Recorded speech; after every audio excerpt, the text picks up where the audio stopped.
So let's dive in on stimulus, because that's kind of the breaking story, and we'll talk about Save Our Stages in a second, but just generally, how's it going, especially today, and trying to iron out some of these pretty challenging issues here?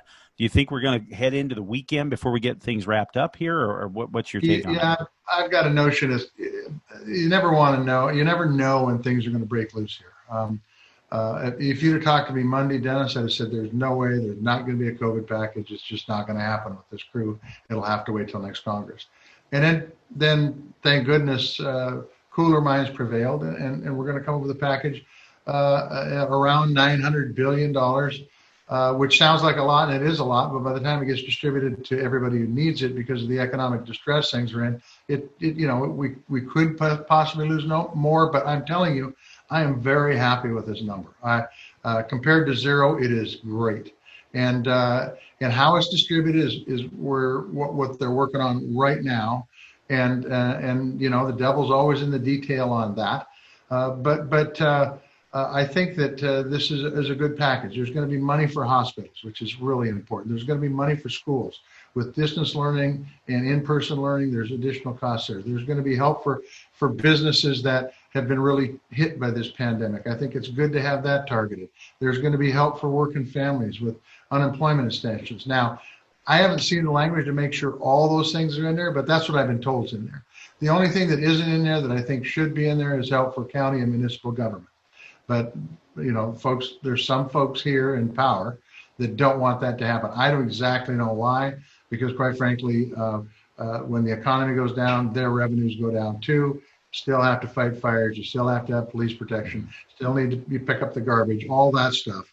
And quite frankly, if it's not in there, I think it'll just end up being higher property taxes for Montanans. Let's talk about Save Our Stages. That was one of the big things, and you had there was the hearing and discussion on that. Importance of this. Do you think we're going to get this in? I was seeing some of the other comments on this, and it's looking positive at this point. What do you think? Yeah, Dennis, I'm very hopeful that it's going to go in. These folks have really been hit hard, and I think we'll see a lot of consolidation in the entertainment industry if we don't give them some help. These are small businesses, and so I think we're going to get something. I will tell you once again, how it's distributed, who gets the money is still up in the air because I haven't seen the language. I think there's going to be some money for not only venues where there are live performances, but there's probably going to be some money for zoos and museums.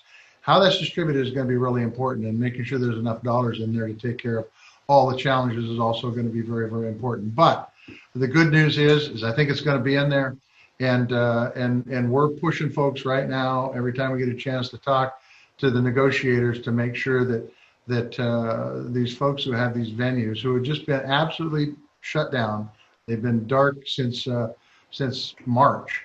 And it's going to take a while to get them back. And even with the vaccine, it's going to take a while for people to have trust. I think it'll come back, hopefully pretty quick.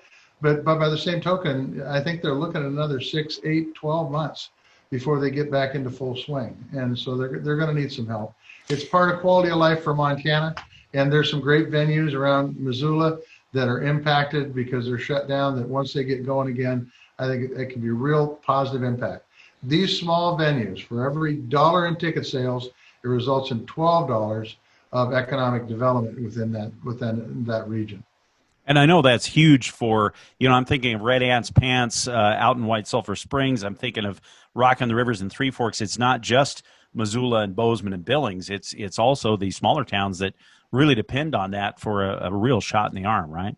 That's absolutely true. It impacts everybody, and there's good work being done all over the state when it comes to entertainment. And sometimes we take it for granted until it's not there, and then we miss it, and we want it to come back when the economy opens back up. And I think that if we're smart with this COVID package, there'll be some dollars in there that'll help keep these folks alive.